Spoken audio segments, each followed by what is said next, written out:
सभी सम्मानित नेतागण,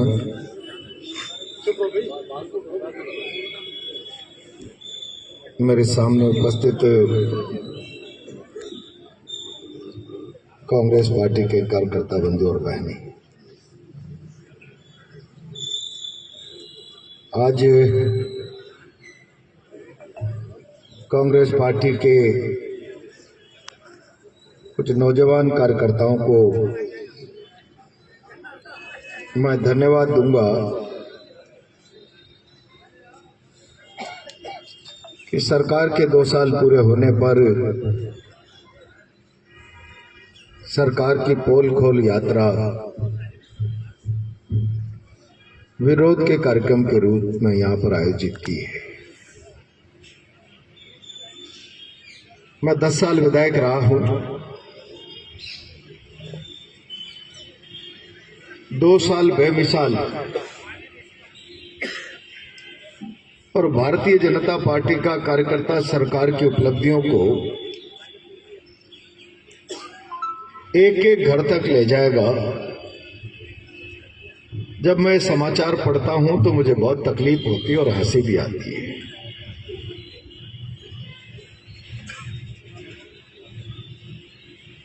मैंने कई सरकारें देखी है और प्रजातंत्र की व्यवस्था है। जनता जनादेश देती है, बहुमत का दल सरकार बनाता है, सरकार का मुख्यमंत्री होता है, मुख्यमंत्री के नीचे मंत्रिमंडल काम करता है और सारी ब्यूरोक्रेसी सरकार के प्रति उत्तरदायी होकर जनता के लिए काम करती है।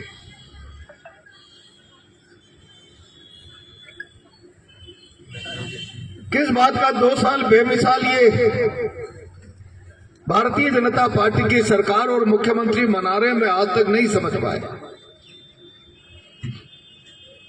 मैंने आजादी के 75 साल बाद कहीं पूरे देश के किसी प्रांत ऐसा दृश्य नहीं देखा कि एक मुख्यमंत्री और उसके नीचे मंत्रिमंडल होगा। अब व्यवस्था बदल गई। दिल्ली में गृह मंत्रालय में राजस्थान सेल करके एक डिपार्टमेंट होगा, वहां पर एक रिटायर्ड आईएएस अफसर बैठा होगा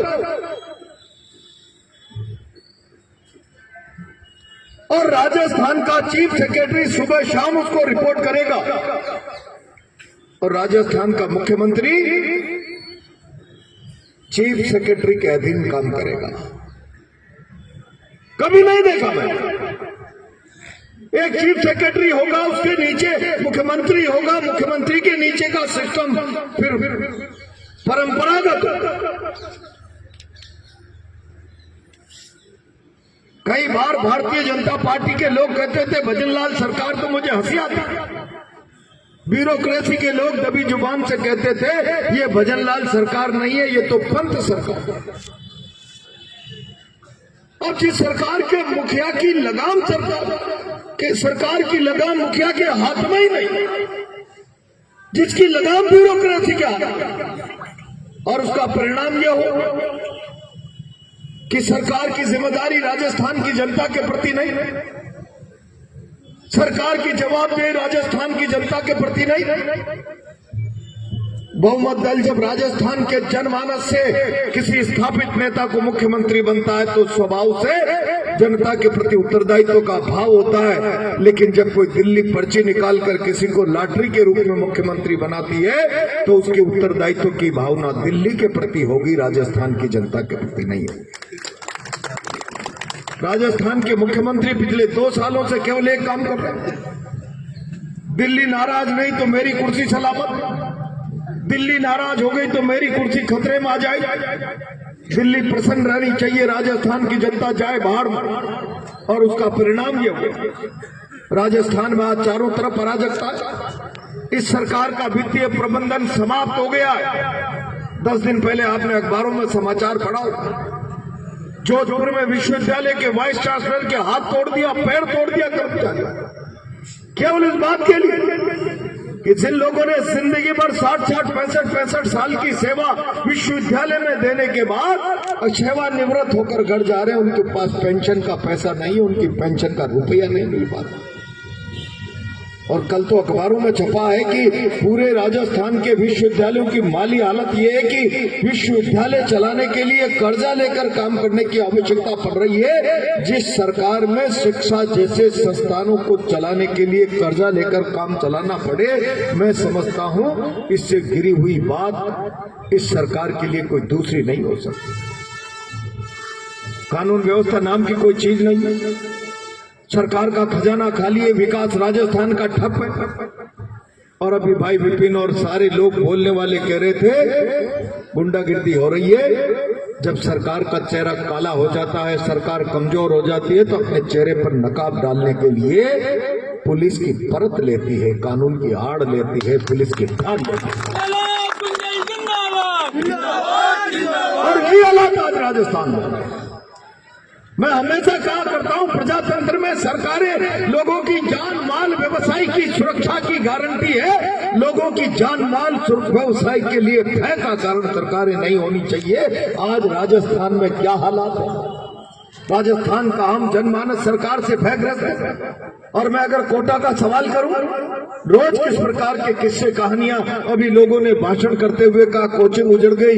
यहाँ मीडिया के लोग बैठे हैं, तभी जुबान से सारा शहर कहता है किसने मांगी आपकी एक कोचिंग से 50% की पार्टनरशिप, और उसका परिणाम ये हुआ कि उसे देश यहाँ से छोड़कर देश के दूसरे कोनों में जाना था। और इससे बड़ी गिरावट, ये उर्दीधारी लोग यहाँ बैठे हैं, कोई मोरल ही नहीं बचा है। मुझे कभी कभी लगता है तुम्हारा जमीर गिर गया तो इस उर्दी पे दाग मत लगाओ। एक ओएसडी के चेंबर में गुंडे बैठ रहे हैं एक साइड में पुलिस के इंस्पेक्टर डिप्टी बैठते हैं। गुंडे डिक्टेट करके प्लानिंग करते हैं, पीछे से मवालियों की तरह उन्हें ताकत देने के लिए पुलिस के लोग जाते हैं।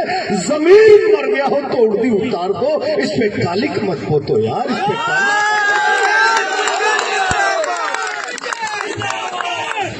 ये हालात तो यहाँ क्यों? इससे बड़ी शर्म और जिल्लत की बात क्या हो सकती? गुंडे डिक्टेट करने लग जाते। और हालात क्या हो रहे कि गुमानपुरा में है बियर बार की दुकान जो अच्छी चलती थी, पुलिस के गुंडों ने जाकर बंद करा दी। नेताजी क्या से निर्देश है कि बंद कर दो। 1 महीने तक बंद रहा। पैर पकड़ने के बाद कहा छोटे भाई को 50% की पार्टनर चाहिए, तब जाकर तुम्हारा बियर बार चलेगा। कभी कहते हैं तलवंडी के मेन रोड पे किसी रेस्टोरेंट को कहा है ये पार्किंग सड़क पर नहीं करने देंगे, बहुत ज्यादा चल रहा है। और इनडायरेक्ट में ये संदेश करा दिया गया 50% पार्टनरशिप चाहिए। क्या चाहिए? क्या आप इस शहर को लूटकर खाना चाहते हो? क्या आप इस शहर की व्यापारिक समृद्धि पर ग्रहण लगाना चाहते हो? क्या आप इस शहर के अपने खून पसीने की कमाई से व्यापार को समृद्ध करने वाले हर व्यक्ति का पेट काटना चाहते हो, उसमें अपना हिस्सा बांटना चाहते हो?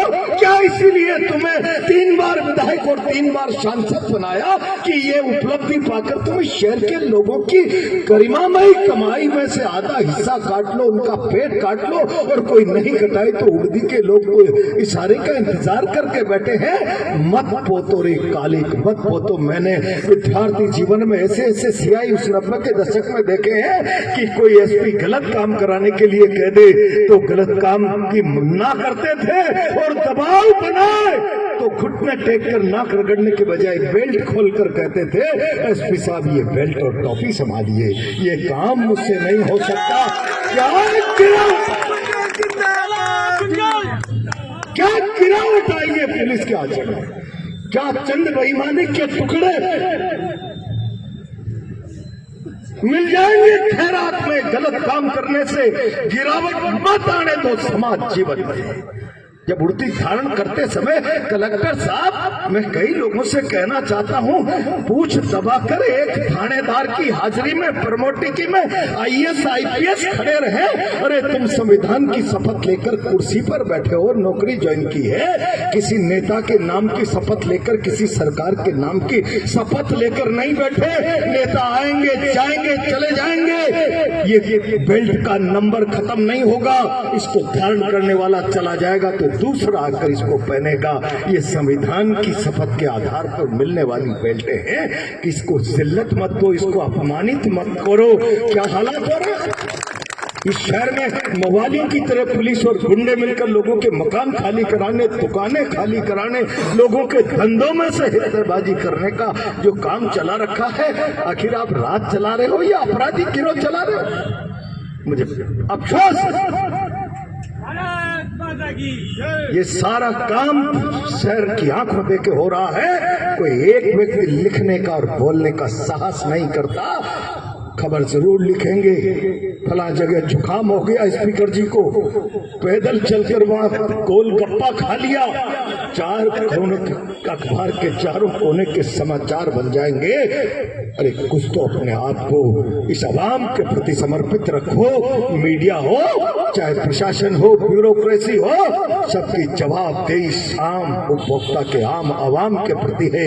नेताओं की हाजिरी में, गुलामी में अपने ईमान को मत बेचो और इसके अधिकारों के साथ कुठाराघात मत करो। अभी पिछले दिनों अरावली का संकट है, मैं बहुत जिम्मेदारी के साथ कहना चाहता हूं, बहुत जिम्मेदारी के साथ। देश किस दिशा में जा रहा है ये कांग्रेस के कार्यकर्ता को सोचना पड़ेगा, आगे बढ़ना पड़ेगा। प्रधानमंत्री नरेंद्र मोदी जी कहते हैं मेरी मां चली गई, उसके बाद मैंने पूरे देश को आह्वान किया है एक पेड़ मां के नाम पर लगाया जाए। एक पेड़ तो हम मां के नाम पर लगा रहे हैं, लेकिन करोड़ों पेड़ मित्र अडानी के नाम पर कटवा रहे हैं। ये आखिर ये कैसा भारत क्या करना चाहते हैं?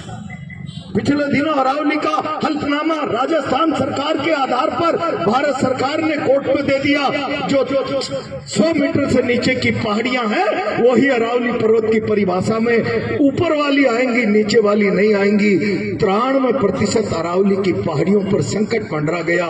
और जब पूरा देश खड़ा हो गया, देश के बुद्धिजीवी ने, देश के एनजीओ ने, देश के अलग अलग तबके के निजी तरीके से विचार देश और समाज को देने वाले तमाम लोगों ने अपने मोबाइल की करोड़ों डीपियां बदल दी। सेव अरावली धरती के नीचे से जमीन खिसक गई। अमित शाह और मोदी की, कहीं अन्ना हजारे के आंदोलन की आहट तो हिंदुस्तान में सुनाई नहीं दे रही है। सेव अरावली के बाद, उन परिणामों की भयावहता के बाद सुप्रीम कोर्ट के सामने जाकर नाक रगड़ दी। हल्फनामा वापस लेंगे तो जूता मुंह पर पड़ेगा। भगवान के लिए आप हमारी प्रार्थना सुन लीजिए और सोते संज्ञान लेकर इस पर स्टे दे दीजिए। शर्म करो, चुल्लू पर पानी में डूब मरो बेईमानो। हल्फनामा बाद में दिया है, पहले अडानी, अंबानी, जिंदल जैसे सैकड़ों उद्योगपतियों से अरावली की पहाड़ियों को माइनिंग प्लान में एप्लीकेशन लगाकर, मूवमेंट में लाकर उसकी परिभाषा बदलने के लिए बाद में सुप्रीम कोर्ट में गए हो। अगर जनता खड़ी नहीं होती तो 97% अरावली मित्र पूंजीपतियों के हवाले कर दी जाती। और उसका परिणाम क्या होता? मैंने कहा बूंदी में खड़े होकर, कभी कभी बूंदी कहती है, आजकल तो बिरला जी कह रहे हैं हम टूरिज्म लाएंगे। अरे शर्म करो, टूरिज्म की परिभाषा और अंग्रेजी प्रहलाद गुंजल को बता दो स्पीकर जी आकर, मैं मान जाऊंगा तुम ले आओगे यहाँ पर टूरिज्म को।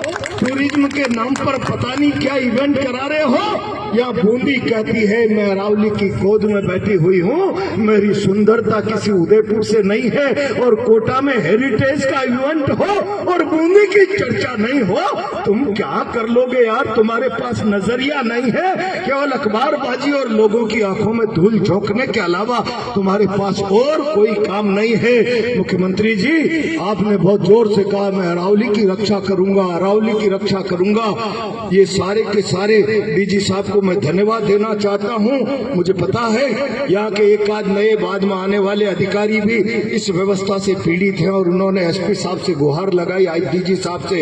ये सुधरने वाला नहीं है। गुंडागिर्दी का आलम जो पुलिस पर, मानसिकता पर कब्जा हो गया है, जरा आप आइए और एक दो को लंबा करिए। वो आए तो डीजी साहब उसी मूड में थे कि एक दो और लंबे होने थे, लेकिन वो बच गए। मैं बहुत जिम्मेदारी से कह रहा हूं।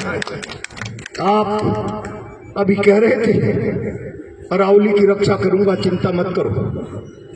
मैं मुख्यमंत्री जी आपसे कहना चाहता हूं, मैंने तब भी कहा था जब डॉक्टर किरोड़ी लाल मीणा ने कहा था कि बनास में से 8-10 करोड़ रुपए रोज की रेती निकल रही। तब मैंने मुख्यमंत्री जी से कहा था, मुख्यमंत्री जी, मंत्री का बयान संयुक्त उत्तरदायित्व की भावना से पूरी सरकार का बयान होता है, कोई मुख्यमंत्री भी उससे बदल नहीं सकता, मुकर नहीं सकता, और अगर वो सरकार का बयान नहीं होता तो मंत्रिमंडल से बर्खास्तगी की कार्रवाई की जानी चाहिए थी। डॉक्टर किरोड़ी लाल आज भी मंत्रिमंडल का हिस्सा है, उसके बयान पर क्या कहना है? आप अरावली बचा रहे हो, अरावली की कोख में बनास की कोख को खोद रहे हैं कोटा के नेताजी, उनके मित्र दोस्त। उस अरावली की कोख को मत खुदने दो, उसको मत बचाओ। 20-20 करोड़ रुपए रोज की रेतियां निकाली जा रही है। एक ट्रोली पत्थर कोई लेकर आ जाए तो 50,000 का जुर्माना लगेगा। एक ट्रोली रेती लेकर आ जाए तो पुलिस वाले उसको राज संपत्ति घोषित कराने का वो जो है प्रोग्राम जारी कर देंगे। वो बेचारा रोता रहेगा। ट्रैक्टर ट्रोली का 5 लाख का ऋण चुकाते चुकाते उसकी हाइट से तुम्हारे बच्चों की मानसिकता विकलांग हो जाएगी। एक नेता की गुलामी में तुम किसी गरीब ट्रैक्टर ट्रोली वालों के साथ जुल्म करो, अंदाजा रख लेना कि कल तुम्हारे बच्चे मानसिक रूप से विकलांग न हो जाए। मैं इस बात की गारंटी दे रहा हूँ। ट्रोली लाकर आजीविका चलाता है, 5 लाख का लोन चढ़ा होता है, एक रेती की भर ली और तुमने राजकीय संपत्ति के लिए उसको डाल दिया जब कागजों में। शर्म करो भाई, मानो उसके घर में उस रोज मौत का मातम बनता है। तुम्हारे घर में कभी किसी की मौत होगी तब उस मातम का अंदाजा लगेगा। जिस रोज गरीब का ट्रैक्टर छिनता है, ट्रोली छिनती है, उसकी संपत्ति छिनती है, और तुम्हारे पास बेचता क्या है? जाओ। मैं कह रहा हूं, कल से 3 दिन से कलेक्टर से मुझे कहना पड़ा कि मैं जाऊंगा, फिर तुम्हें मौके पे आना पड़ेगा। हिम्मत नहीं, लाठी चला सकते हो, गोली चला सकते हो, किसी की माँ ने दूध नहीं पिलाया कि हमारा पैर पीछे हटा दे। मैं कल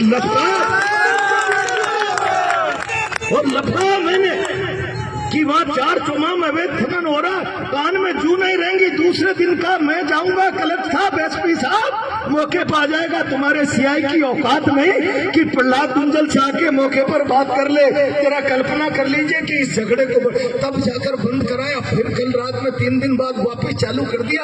अरे तलवे चाटने की नौकरी कर लो यार। नेताओं की जिल्लत की पराकाष्ठा पार होती है भाई। मैं बहुत जिम्मेदारी से कांग्रेस के कार्यकर्ताओं से कहना चाहता हूँ, ये सरकार बेईमान, इस सरकार के नेता बेईमान, इनके पास कोई नजरिया नहीं है राजस्थान के साथ न्याय और इंसाफ करने का।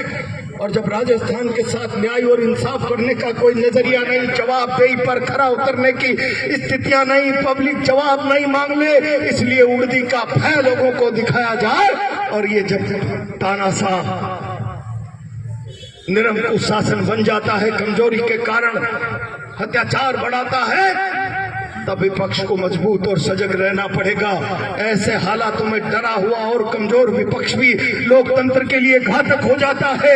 इनका प्रयास रहता है कि जनता में भय बना दो। उदासीन जनता भी प्रजातंत्र के लिए कलंक का काम कर जाती है। ये परिस्थिति आज मोदी शाह ने देश में भय बैठाकर विपक्ष को डरा दो, विपक्ष को भयभीत कर दो, असंगठित कर दो, जनता को भय के कारण उदासीन बना दो।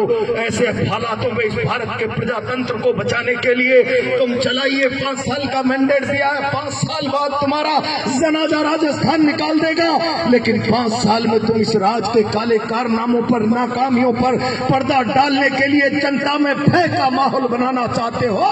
कांग्रेस पार्टी और एक एक कार्यकर्ता इस भय का डट कर मुकाबला करे। इन कमजोरों में ताकत नहीं है, ये केवल अपनी कमजोरी को छुपाने के लिए उड़दी का आसरा ले रहे हैं। जो अपनी कमजोरी पर पर्दा डालने के लिए उड़दी की शरण में चले जाए, उड़दी की पर्दी बना दे, उड़दी का दीवार बना दे अपने संरक्षण के लिए, इन कायरों को उखाड़ कर फेंकने के लिए केवल हिम्मत और हौसले की जरूरत है। एक बार जोर से हुंकार भरेंगे, मेरी गारंटी है इनके पांव उखड़ जाएंगे। इस शहर में हालात विकट है, इज्जत से कोई व्यक्ति धंधा नहीं कर पा रहा, भयग्रस्त है, या मोबाली और पुलिस साथ साथ बैठकर जमीनों पर कब्जा करने का काम कर रहे हैं। अरे एक आध अफसरों का ईमान गिर सकता है, सारी उड़दी को मत बेचो यार, कलंकित मत करोगे। तुम्हें अपनी नौकरी अच्छी प्राइम पोस्टिंग चाहिए, कुछ बच्चों के लिए 2 पैसा बेईमानी का चाहिए, उसके चक्कर में तुम सारी इस उड़दी को काला काजल मत लगाओ यार, शर्म करो, सुल्लुवर पानी में डूब मरो, कुछ तो नैतिकता होनी चाहिए। और ये स्थितियां यहाँ पर आईएएस अफसरों की हो गई, तुम्हें शर्म आना चाहिए। आईएएस इंडियन सर्विस, अब इसके बाद तो तुम्हें हम कोई इंटरनेशनल सर्विसेज का तमगा तो नहीं दे सकते। इतनी बड़ी सर्विस के बाद तुम चूतियों में जाकर बैठो, थानेदार के प्रमोटी लोगों के अनैतिक तरीके से तुम हाजिरियां भरो नेताओं की। हिम्मत रखो, हिम्मत रखो। मैंने 1980-90 के दशक में जब विद्यार्थी राजनीति में था, इसी कोटा में एथिक्स पे जीने वाले ऐसे ऐसे थानेदार देखे हैं जिन पर कोई एसपी के दबाव से काम करने की नौबत आए तो टोपी और बेल्ट एसपी साहब के टेबल पर रख देते थे। ये गलत काम नहीं होगा। जरा कुछ लोग उनमें से जिंदा होंगे, कुछ नहीं होंगे, उनकी स्मृतियां हो तो उनकी तस्वीरों को झांक कर अपने संतस के काले को मिटा लिया करो यार। सरकारी नौकर हो, किसी के गुलाम नहीं हो, मवाली नहीं हो, ये स्थितियां पैदा करो। और ये स्थितियां पैदा नहीं की तो इस शहर को सरागा जो नेताओं ने बना दिया, तुम भी जानवरों की तरह उसको चरने वालों में शुमार हो जाओगे, उसको लूटने वालों में शुमार हो जाओगे। कुछ तो अपनी इज्जत की परवाह करो। थोड़े थोड़े लोग सब मिलकर अपनी इज्जत की, अपनी नौकरी की, अपनी मर्यादा की परवाह करो। मैं आज इस अवसर पर कांग्रेस के लोगों से कहना चाहता हूं, सिस्टम कोलैप्स हो गया है, मुख्यमंत्री के हाथ में कुछ नहीं है, कोटा में गुंडागर्दी का राज है। अब छाती तान कर खड़े हो जाओ, बहुत हो गया है। 2 साल हमने इस सरकार को, इस गुंडागर्दी को सुधर जाओ ग्रेस पीरियड दे दिया। अब कोई गुंडागर्दी हुई तो जान की कीमत पर पब्लिक का अपमान बर्दाश्त करेंगे। ये संकल्प धारण करके कांग्रेस का कार्यकर्ता जाए, ये सरकार अपने आप पतन के रास्ते पर जा रही है। जरा गरजते रहो, बरसते रहो, हुंकार भरते रहो जनता के हक अधिकार के लिए। मेरा विश्वास है 2028 हो सकता है उससे पहले ही सरकार की विदाई का रास्ता बन जाए। बहुत बहुत धन्यवाद।